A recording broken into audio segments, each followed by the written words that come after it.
దేవుడు వాడుకోవడానికి ఇష్టపడుతూ ఉన్నాడు. దేవుని మహాకృపను బట్టి ప్రియులారా, నిన్నటి కాల సమయంలో మరి దేవుని మహాకృపను బట్టి దేవుడు మన పట్ల, లేకపోతే దేవుని పట్ల మనము ఆశించిన దానిని బట్టి కూడా ఆ దేవాది దేవుడు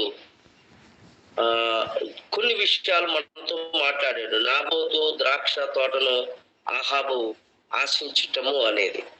ఈరోజు ఇంకొక విషయాన్ని మనము జ్ఞాపకం చేసుకోగలిగితే, ఆ ద్రాక్ష తోటను తీసుకోవటానికి యెజెబెలు ఎత్తుగడ చేస్తూ ఉన్నాడు. ఆ ద్రాక్ష తోటను తీసుకోవటానికి యెజెబెలు ఎత్తుగడ చేస్తూ ఉన్నట్లుగా కూడా మనము చూడగలుగుతూ వస్తూ ఉంటున్నాం ప్రియులారా. అయితే 5వ వచనంలో కూడా ఒక మాట ఏముంటదంటే, మనం సమయాన్ని బట్టి నేను ముందుకు వెళ్తాను. మరి దేవుని మహాకృపను బట్టి 5వ వచనము చదువుతారా?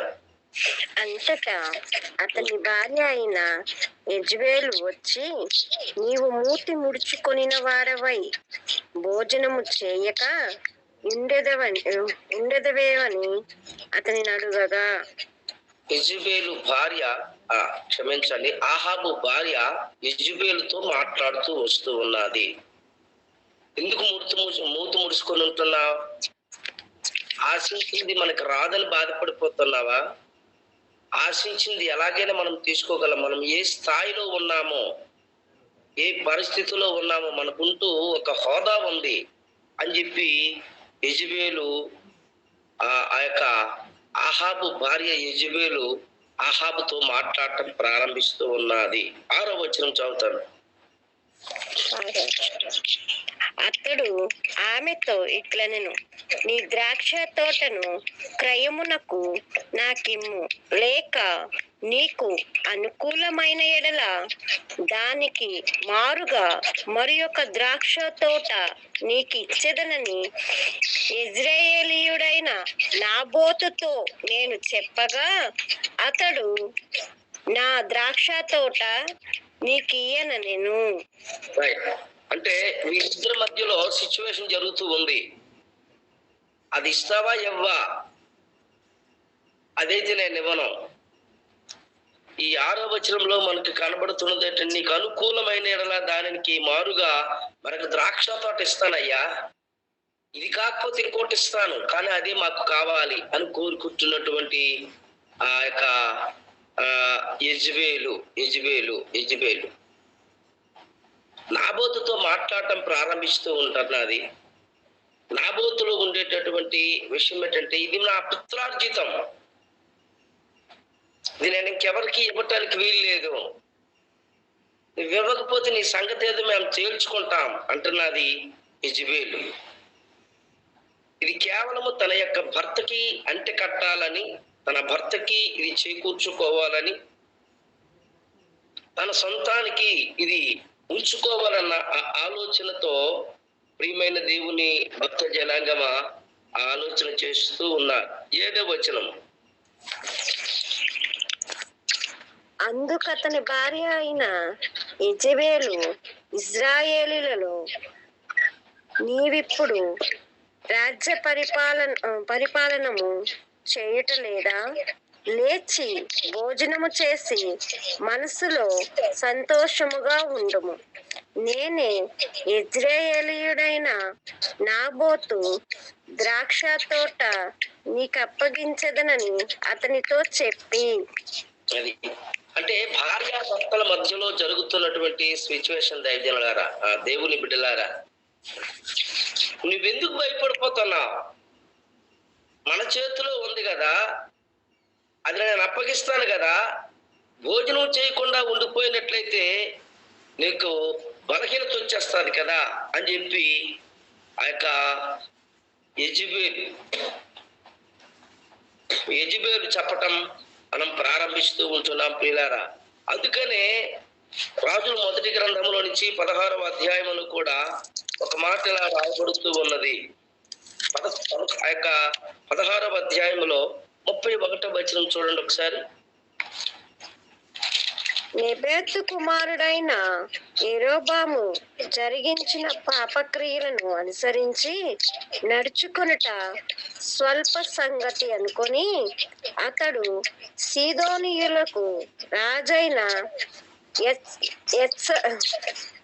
ఎత్బాయిలు కుమారులైన యెజ్బేలును వివాహము చేసుకొని బయలుదేవతను పూజించుచు వానికి బ్రొక్కుచుండెను. చాలు ప్రియులారా, ఎప్పుడైతే మనము దేవుని యొక్క సన్నిధానంలో కలిగి ఉన్నామో, ఈ యెజబేలుకు ఉండేటటువంటి ఒక చెడ్డ అలవాటు మొదటి నుంచి కూడా మనకు కనబడుతూ ఉంది. యెజబేలుకు ఉండేటటువంటిది అంటే రాజైన ఎత్బాయిలు కుమార్తె అయినటువంటి యెజబేలు వివాహం చేసుకుని బయలుదేవతను పూజించినట్లుగా కూడా మనకి కనబడుతూ ఉన్నది ప్రియులారా. ఇది ఆమెతో పోలిస్తే దుర్మార్గుడైనటువంటి అహాబు కూడా దాదాపు న్యాయవంతునిగా అనిపిస్తూ ఉన్నాడు. దాదాపుగా న్యాయవంతుడిగా అనిపిస్తూ ఉన్నాడన్న విషయాన్ని మనము గమనిస్తూ ఉండాలి. మూల వాక్యములోనే 25, 26 వచనాలు చదవండి. 25, 26. తన భార్య అయిన యెజబేలు ప్రేరేపణ చేత యెహోవా దృష్టికి కీడు చేయు తన్ను తాను అమ్ముకొనిన ఆహాబు వంటి వాడు ఎవడునూ లేడు. ఇశ్రాయేలీయుల ఎదుట నిలువకుండా యెహోవా వెళ్ళగొట్టిన అమోరీయుల ఆచారరీతిగా విగ్రహములను పెట్టుకొని అతడు బహు హేయముగా ప్రవర్తించెను. దేవునికి మహిమ కలుగును గాక. నా ప్రియమైనటువంటి జేపీటీసీ ఆత్మీయ కుటుంబ సహవాస సభ్యులారా, ఒకసారి మనము గమనిస్తూ ఉండాలి. మనము అంటే క్రీస్తును విశ్వసించినటువంటి మన భావి భవిష్యత్తు జీవితంలో రెండు మనస్తత్వములు కలిగినటువంటి వ్యక్తులు లేకపోలేదు. ఇటు దేవుడు కావాలి, అటు దెయ్యము కావాలి. ఇటు భక్తి కావాలి, అటు కేవలం ప్రియులారా లోకాన్ని మెప్పించడం కూడా కావాలి. ఇటు భక్తి విషయంలో చూస్తే అమ్మో లోకము దగ్గర ఎక్కడ ఒకవేళ విరోధం అయిపోతామేమో ఆలోచన లోకానికి ఇస్తూ ఉంటారు. దేవుని దగ్గర ఎక్కడ ఒకవేళ భక్తికి వెనకబడిపోతామో, దేవుడు ఒకవేళ ఏదైనా చేస్తారనే భయానికి దేవునికి కూడా స్థానం ఇచ్చేటటువంటి వ్యక్తులుగా ఇక్కడ మనకి కనబడుతూ ఉన్న విషయాన్ని గమనిస్తూ ఉండాలి ప్రియులారా. ఎప్పుడైతే తన భార్య అని యెజబేలు ప్రేరేపణ చేత యెహోవా దృష్టికి కీడు చేయి తను తాను అమ్ముకున్నటువంటి అహాబు వంటి వాడెవ్వడను లేడు. ఏమండి, అహాబు వంటి వాడెవడు కూడా లేడు. ఇశ్రాయేలీయులు ఎదురు నిలవకుండా యెహోవా వెళ్ళగొట్టిన అమోరీయుల ఆచారాలను అది గమనించాలి. ఆచార రీతిగా విగ్రహమును పెట్టుకొని అతడు బహుహేయముగా ప్రవర్తించాడు.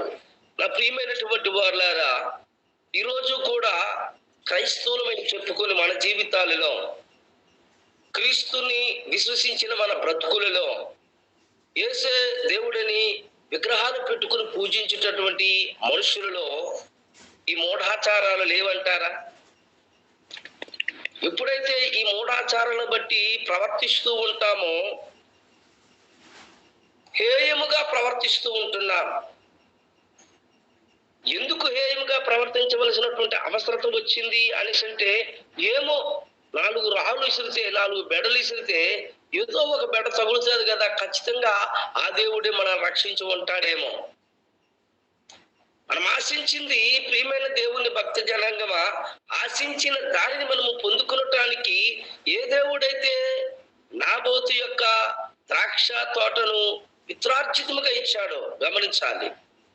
నాబోతుకి దేవుడు పిత్రార్జితముగా ఇచ్చిన దానిని ఆశించటానికి ఆశాబోతుతనముగా యెజబేలు చూస్తూ ఉన్నది ప్రియులారా. అహాబుకు కూడా అదే విషయంలో అది ఎంత మాత్రం ఇస్తేనే గాని నేను భోజనం చేయను, అది ఎంత మాత్రం ఇస్తేనే గాని నేను పడుకోను, అది ఎంత మాత్రం నా పక్కని దాని గట్టు కలుపుకుంటేనే గాని నాకు ఇంకా నిద్ర పట్టదని చెప్పి రాజుగా ఈయన ఆలోచన చేయటం ప్రారంభిస్తూ ఉన్నాడు ప్రియులారా. ఇంకొక మాట ఏమైనా ఉంటుందంటే, రండి రాజులు 2వ గ్రంథములో నుంచి కూడా ఒక మాట ఇలా వ్రాయబడుతూ ఉంది. రాజులు 2వ గ్రంథములో నుంచి 3వ అధ్యాయములో 2వ వచనం. గేషూరు రాజైన తల్మై కుమార్తె అయిన మాయకాకు పుట్టిన అబ్షాలోము మూడవ వాడు. హగీతు అమ్మ తప్పు చదువుతున్న బేటి. అవునవును, తప్పు చదువుతున్నాను. దినవృత్తాంతాలు చదువుతున్నాను అయ్యగారు. అధ్యాయము 2వ వచనం. ఇతడు తన తల్లిదండ్రులు చేసిన ప్రకారము చేయక తన తండ్రి నిలిపిన బయలుదేవతా స్తంభమును తీసివేసెను గాని యెహోవా దృష్టికి చెడుతనము చేయుట మానకుండెను. మహిమ కలుగును గాక. ప్రియమైన దేవుని భక్త జనాంగమా, క్రైస్తవులుగా మనము చర్చిలో రొటీన్ అయిపోవచ్చు. నేను దేవుని యొక్క సన్నిధిలో పాటలు పాడుతున్నాను కాబట్టి నేను ఒక మంచి సింగర్ అని చెప్పేసి అనేక మంది ఎదుట మన డబ్బాలు కొట్టుకోవచ్చు. కానీ దేవుని సన్నిధిలో ఒక్కసారి మన ముఖబింబాన్ని, దేవుని వాక్యం అనే అర్థములో వాక్య బింబాన్ని ఒక్కసారి మనము చూసుకోగలిగితే, మన సహజ ముఖాన్ని చూసుకోగలిగితే మనలో ఉండిన భక్తి ఎంతో దేవుడు వడపోస్తాడు. ప్రియులారా, మనలో ఉండినటువంటి భక్తి ఎంతో దేవుడు తూకం చేస్తూ ఉంటాడు. ఎప్పుడైతే తన తండ్రి నిలిపినటువంటి దేవతా స్తంభములను తీసివేసిన గాని యెహోవా దృష్టికి చెడుతనము చేయుట మానకుండెను. క్రైస్తవులను చూస్తే ప్రయోజనం చెప్తున్నా, అన్యులు చూస్తే అన్యాచారముగా మనం మారిపోతూ ఉన్నాం. ఈ భక్తిని దేవుడు చూసి నువ్వేదో మెచ్చుకుంటాడని అనుకుంటున్నావేమో, లేకపోతే ఈ భక్తిని చూసి దేవుడు నన్ను దీవిస్తూ ఉన్నాడని అనుకుంటున్నావేమో. ఏకాగ్రత కలిగి ఏకైక దేవుడైన యేసునాథుని మీద నువ్వు ఆధారపడగలిగి ఉండగలిగితే ఖచ్చితంగా ఏ దేవుడైతే ఏలియా అడుగు పెట్టినటువంటి సారేపతును పేద విధవరాల కుటుంబాన్ని పోషించాడో ఆశించిన దానిని దేవుడు నీకు ఇవ్వటానికి ఇష్టపడుతూ ఉంటాడు. ప్రియులారా, ఇంకొక మాట జ్ఞాపకం చేసుకున్న రోజులు 2వ గ్రంథంలో నుంచే 10వ అధ్యాయం ఒకసారి చూడండి. 10వ అధ్యాయములో 18వ వచనం కూడా ఒకసారి జ్ఞాపకం చేసుకుందాం. తరువాత యేహూ జనులందరినీ సమకూర్చి వారికిలాగు ఆజ్ఞ ఇచ్చెను. ఆహాబు బయలుదేవతకు కొద్దిగానే పూజ చేసెను. యేహూ అను నేను అధికముగా పూజ చేయబోచున్నాను. కొద్దిగైనా గొప్పదైనా చిన్నదైనా పెద్దదైనా ఒక మాట మీ ముందు ఉంచుతాను, దయతో గమనించండి ప్రియులారా. ఒక ఆయన ఎక్కువ పెద్ద పాపం చేసాడంట. పెద్ద పాపం చేసినోడు పాపి అని అనిపించుకున్నాడంట. నేనేం పర్వాలేదులే, ఒక ఆజ్ఞే కదా మీరిపోయాను, దేవునికి ఇవ్వవలసింది నేను ఇవ్వటం లేదు కాబట్టి దానిని దేవుడు చిన్న పాపంగా గుర్తిరుగుతాడు కదా అని అనుకుంటున్నాడు. మానవుని యొక్క నైజముతో, మానవుని యొక్క ఆలోచనతో. ఈ రెండింటిలో ఏది పెద్ద పాపం ఒకసారి దయతో ఒకసారి గలమిప్పి చెప్పగలుగుతారా? ఏ పాపమైనా పాపమే ప్రియులారా. చిన్న పాపమైన పెద్ద పాపమైన రెండింటికి దేవుడు సరి సమానమైనటువంటి పాపాన్ని చూస్తూ ఉన్నాడు. పెద్ద పాపినైనా చిన్న పాపినైనా క్షమించగలిగినటువంటి దేవుడు మనల్ని క్షమిస్తూ వస్తూ ఉంటాడు. పెద్ద పాపిని కదా, అందుకే శిలువ మీద వేలాడుతున్నటువంటి ఆ ఇద్దరు దొంగల్లో కూడా ఒక దొంగ అంటున్నాడు, ఒరే మనం యేసయ్య కంటే మనకంటే యేసయ్య పెద్ద పాపం చేశాడు కాబట్టి మన మధ్యలో వేలాడుతూ ఉన్నాడు. ఈ రోజు కూడా చాలా మంది అదే విషయంలో ఏమి లేదండి, చిన్న పాపమేనండి, సినిమాకి వెళ్ళి వచ్చానండి అంటారు, సీరియల్ చూసుకొని వచ్చానండి అంటారు. ఏమి లేదండి, చిన్న అబద్ధం ఆడానండి అంటారు. చిన్న అబద్ధమైన పెద్ద అబద్ధమైన అబద్ధమే. యెజబెలులో ఉండేటటువంటిది మహాభయంకరమైనటువంటి పాప బానిసత్వపు అబద్ధం. ఏది ఏమవుతున్నప్పటికైనా ఎలాగైనా దానిని నేను శాసిస్తాను, ఆశించగలుగుతాను అనేటటువంటి భార్యగా, అందుకు అతని భార్య అయినటువంటి యెజబెలు ఇశ్రాయేలులో నీవు ఇప్పుడు రాజ్య పరిపాలన చేయటం లేదా? లేచి భోజనం చేసి మనస్సులో సంతోషముగా ఉండుము, నేనే యెజ్రెయేలీయుడైన నాబోతు ద్రాక్ష తోట నీకు ఇప్పిస్తానని అతనితో భర్తతో చెప్తూ ఉన్నది. ప్రియులారా, ఎలా సాధ్యం? ఈనాడు దేవుని మహాకృపను బట్టి ఇజ్రాయేలులో ఉండినటువంటి టెక్నాలజీని బట్టి అనేక రాష్ట్రాలు దేశం మీదకి యుద్ధం ఆడటానికి వస్తూ ఉంటున్నప్పటికీ కూడా వాళ్ళలో ఉండినటువంటి వెపన్స్ అది దేవునికే తెలుసు తప్ప ఆ చుట్టుపక్కల ఉండినటువంటి అగ్ర రాజ్యాలకి తెలియటం లేదు. ఎలా ఇది సాధ్యమవుతూ ఉన్నది? ఒక ఆయన పరిశీలన చేశాడంటే, ఏంటి ఇజ్రాయేల్ చిన్న దేశమైనప్పటికీ కూడా అలాగనమాట మిత్ర దేశాలన్నీ కూడా చాలా వరకు అనమాట ఆ దాని మీదకి మేము దాడి చేస్తూ వస్తున్నప్పుడు కనీసం వాళ్ళు వండటం లేదు, లంగటం లేదు ఏంటి అని చెప్పి, వాళ్ళలో ఏ దేవుడైతే వాగ్దానం చేశాడో, ఏ దేవుడైతే పిత్రార్జితాన్ని నాబోతుకి ఇవ్వటం ప్రారంభించాడో, ఏ దేవుడైతే పిత్రార్జితములో ఆ యొక్క స్వాస్థ్యాన్ని అనుభవించడానికి నాబోతు దగ్గర ఉంచాడో, దానిని నీవు ఆక్యుపేషన్ చేసుకోవాలనుకుంటున్నావే, దానిని నీవు లాక్కోవాలనుకుంటున్నావే, దానినే నీవు ఆశించాలనుకుంటున్నావే, దానిని నీ దక్క గట్టు పక్కన గట్టు కల్పించుకోవాలనుకుంటున్నావే. ఒకసారి గమనించుదామా? నా ప్రియమైన దేవుని భక్తులారా, జేపీటీసీ యొక్క ఆత్మీయ కుటుంబ సహవాస సభ్యులారా, జ్ఞాపకం చేసుకుందాం. ఆశించొద్దు. యెజబెలుకు ఉండేటటువంటిది కేవలం భక్తిపరముగానే ఉన్నది, భక్తులుగానే ఉన్నది, కానీ తనలో ఉండిన మార్పు లేదు, మారు మనసు లేదు. ప్రియులారా, నీ పొరుగు వారి దేని కూడా ఆశించొద్దని నిన్నటికాల సమయంలో మనం జ్ఞాపకం చేసుకున్నాం. ఆశించి అధపాతాళానికి వెళ్ళిపోవద్దు, కానీ లేని దాని కోసం ప్రభు దగ్గర మనం ప్రార్థన చేయగలిగితే అన్నింటికంటే మిన్న ప్రభు నాకు నీకు మనకి ఇవ్వగలిగినటువంటి గొప్ప స్థాయిని కలిగినటువంటి వారమై ఉంటాం. 9వ వచనం చదువుదామా?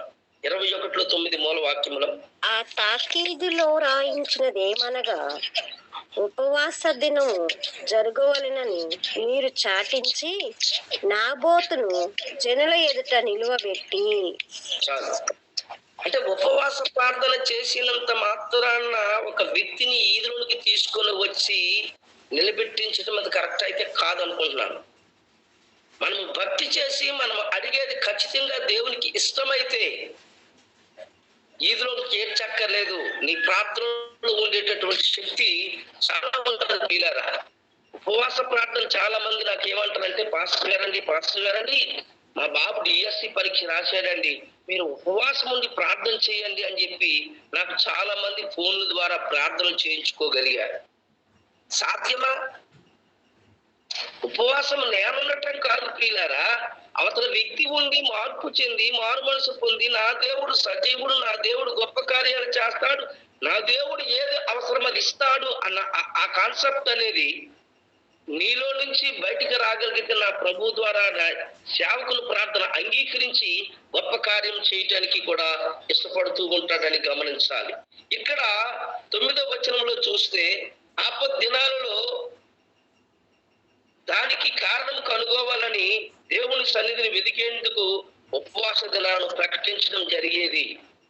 అంటే ఆపదలో దేవుడిని వాడుకోవడం, అవసరతలో దేవుడిని వాడుకోవడం, ఇది కావాలని దేవుడిని వాడుకోవడం అనేది అది ఎంతవరకు సమంజసం అనేది కూడా మనము జ్ఞాపకం చేస్తూ ఉంటే, రండి న్యాయాధిపతుల గ్రంథంలో నుంచి ఒక మాట జ్ఞాపకం చేస్తూ,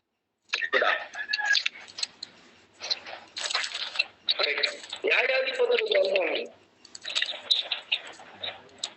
20వ అధ్యాయం 20వ అధ్యాయములో 26, 27 వచనాలు ప్రియులారా. 26, 27 వీరందరూ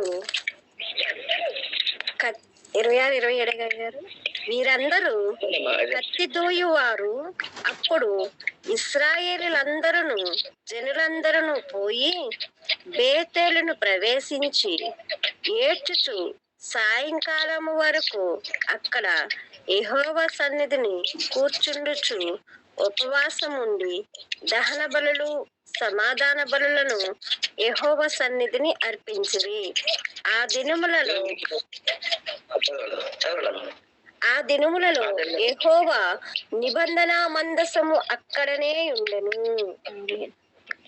ఎప్పుడైతే మనము ఖచ్చితంగా విరిగి నలిగిన హృదయముతో మనం ఉపవాసం ఉండి ప్రార్థన చేయగలుగుతామో, ప్రార్థన చేసినప్పుడు అది ఎక్కడా అనేది హెబ్రోనులో. ఏమండి? ఎప్పుడైతే మనము హెబ్రోనులో ప్రార్థన చేసేటటువంటి స్థలం దగ్గరికి వెళ్ళగలుగుతూ ఉంటాం, బేతేలు ప్రవేశించి ఏడ్చుచు సాయంకాలం వరకు కూడా అక్కడ యెహోవా సన్నిధిని కూర్చుండి ఉపవాసం చేస్తూ ఉన్నారు. అంటే దేవుని సన్నిధి ఎక్కడైతే ఉందో, దేవుడు ఎక్కడైతే నివసిస్తూ ఉంటాడో, దేవుని సన్నిధిలో మనం వినగలుగుతూ ఉంటున్న స్థలం దగ్గరికి మనం ఉండి ఉపవాసం ఉండి ప్రార్థన చేయగలుగుతూ ఉండాలి ప్రియులారా. అలా ప్రార్థన చేయగలుగుతూ ఉంటున్నప్పుడు ఖచ్చితంగా దేవుడు ఆలకించేవాడు. ఇప్పుడు చదవండి దినవృత్తాంతాల 2వ గ్రంథములో నుంచి, దినవృత్తాంతాల 2వ గ్రంథం 20వ అధ్యాయం 2 నుంచి 4 వచనాలు.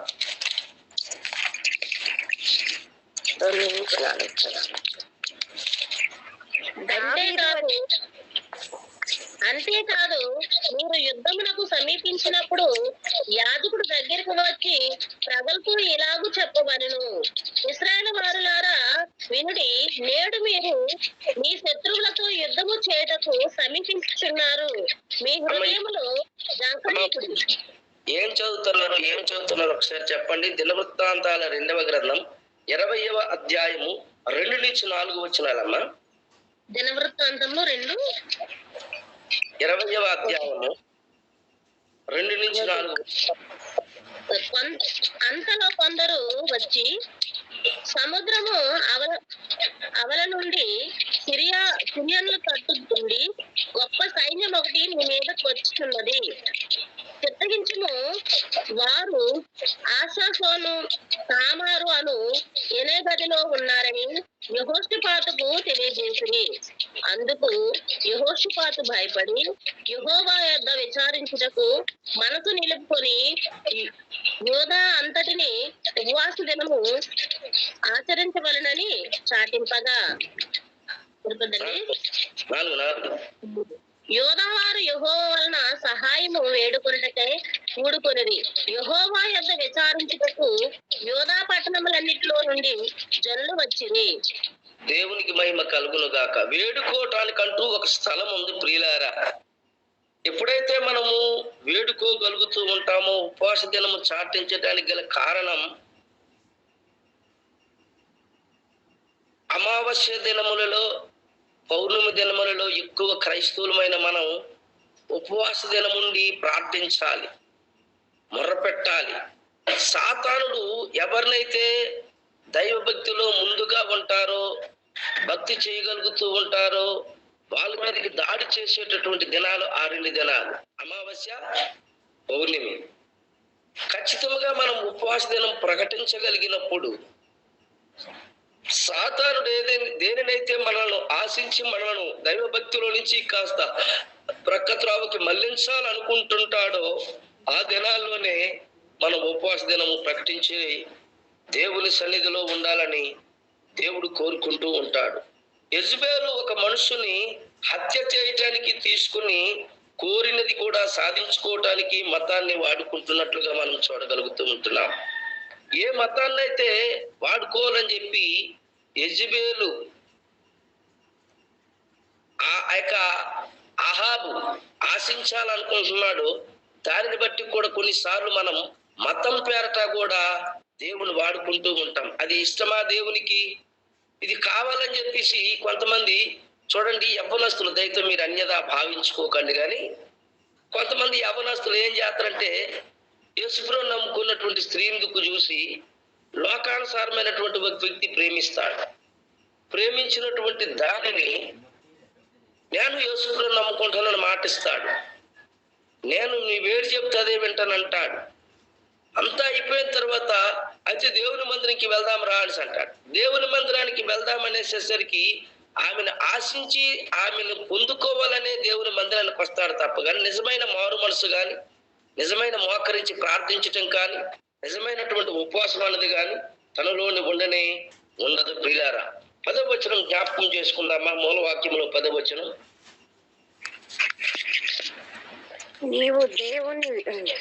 నీవు దేవునిని రాజును దూషించితినని అతని మీద సాక్ష్యము పలుకుటకు పనికి మాలిన 2 మనుషులను సిద్ధపరచుడి. తీర్పు అయిన మీదట అతని బయటికి తీసుకొని పోయి రాళ్లతో చావగొట్టుడి. నువ్వు దేవుని రాజును దూషించితివని అతని మీద సాక్ష్యం పలుకుటకు పనికి మాలినటువంటి ఇద్దరండి. ఈ రోజు దేవుని మహాసమా ప్రియమైన దేవుని భక్తులారా, ఈ ఉదయకాలపు వేళలో ఒకసారి మనము జ్ఞాపకం చేస్తున్నాం. అబద్ధం ఆడటానికి ఎవరినైనా సాక్ష్యాలు పెట్టుకుంటారు. ఆశించటానికే ఇదిగో మాకు ఇద్దరు సాక్షులు ఉన్నారయ్యా, ఈ భూమి మాకు కావాలని చెప్పేసి అనుకునేటటువంటి యెజబేలు ఉన్నాడు, ఆహాబు ఉన్నాడు. యెజబేలు భార్య ఆ యొక్క భర్త ఆహాబు కూడా ఉన్నాడని మనము గమనిస్తూ ఉండాలి. నా ప్రియమైనటువంటి ఇద్దరు సాక్షుల నోట ఏ మాట అయితే వస్తుందో బైబిల్ చెబుతున్న మాటకి సాతానుడు అనేక విధాలుగా మన మీద దాడి చేస్తూ వస్తూ ఉంటాడు. సాతానుడు దాడి చేసినటువంటి ఆ పనిలో మనము కేవలము సాక్షులను వెతకవలసిన అవసరం లేదు. ఈనాడు కూడా కోర్టులో సాక్ష్యాలు చాలా మందిని తీసుకుని వెళ్తారు. అది నిజాలా? సత్యము కొరకు రోషము కలిగి భక్తి చేసేటటువంటి దైవ భక్తులలో ఏ దేవుడినైతే ఏలియాను దేవుడు ఏ దేవుడైతే ఏలియాను పంపించి నువ్వు వెళ్ళు ఈ ప్రాంతంలో నా సత్య సువార్త ప్రకటించగలిగినటువంటి వాడుగా ఉండాలి అంటే ఆ మాట విన్నాడు. దేవుని కార్యములను చూడగలుగుతూ వస్తూ ఉన్నట్లుగా మనము జ్ఞాపకం చేసుకోవాలి. ఆ ఇద్దరు దుర్మార్గులను ఇరువురిని నాశనం చేయటానికి అబద్ధమాడేటందుకు సిద్ధమయ్యే వాళ్ళు ఎవరు కొందరు ఎప్పుడు కూడా ఉంటారు అన్న విషయాన్ని మనము జ్ఞాపకం చేసుకుంటూ ఉండాలి. ఒక మాట రండి, పరిశుద్ధ బైబిల్ గ్రంథంలో నుంచి భక్తుడైనటువంటి మత్తయి గారు కూడా ఒక మాట రాస్తూ ఉన్నాడు. మత్తయి సువార్త 26వ అధ్యాయం 15-16 వచనాలు.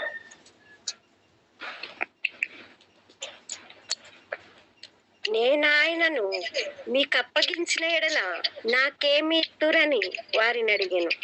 అందుకు వారు 30 వెండి నాణెములను తూచి వానికిచ్చిరి. వాడప్పటి నుండి ఆయనను అప్పగించుటకు తగిన సమయమును కనిపెట్టుచుండెను. దేవునికి మహిమ కలుగును గాక. ప్రియమైన దేవుని భక్త జనాంగమా, అబద్ధం ఆడటానికి ఎవరైనా ముందుకు వస్తారు, క్రీస్తులో నిలబడటానికి ఏ ఒక్కరూ కూడా ఉండరని నేను అనుకుంటున్నాను. కారణం ఏంటంటే ఏదో ఒక కోణంలో నుంచి యేసుక్రీస్తు ప్రభువుని కాస్త సిలువుకు అప్పగించేటటువంటి ముందు రాత్రి శిష్యులందరినీ కూర్చుని పెట్టాడు దేవుడు. ప్రభు సంస్కారాన్ని ఇచ్చాడు దేవుడు.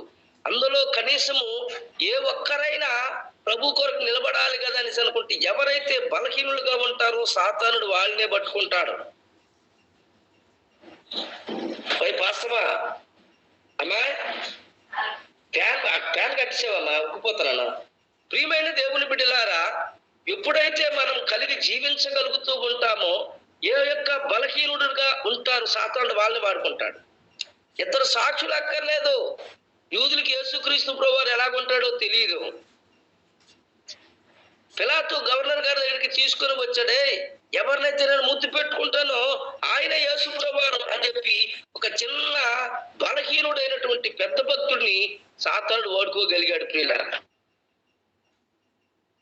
సాతానుడు వాడుకుంటున్నప్పుడు కొన్నిసార్లు మనం బలహీనులం అయిపోతాం, దుర్మార్గులము కూడా అయిపోతాం, దుష్టులము కూడా అయిపోతాం. ప్రియులారా, ఇదే సమయంలో నాబోతు కొడుకుల్ని కూడా చంపేసినట్టు కూడా అర్థమవుతూ ఉంటున్నదండి మనం గమనిస్తూ ఉండాలి. రాజులు 2వ గ్రంథములో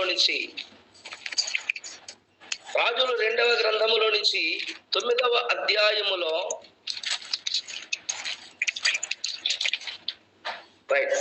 9వ అధ్యాయం 26వ వచనం.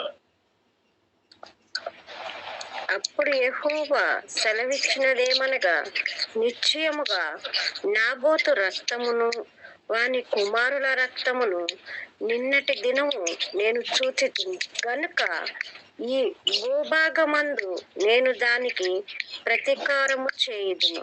ఇదే యెహోవా వాక్కు. కాబట్టి నీవు యెహోవా మాట చొప్పున అతన్ని ఎత్తి ఈ భూభాగమందు పడవేయుము అనెను.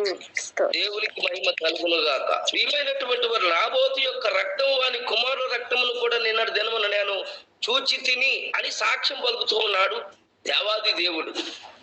ఏమండి, నాబోతు రక్తం ఎక్కడి నుంచి మొరపడుతూ ఉన్నది అనేది చూస్తే ద్రాక్ష తోట నుంచి.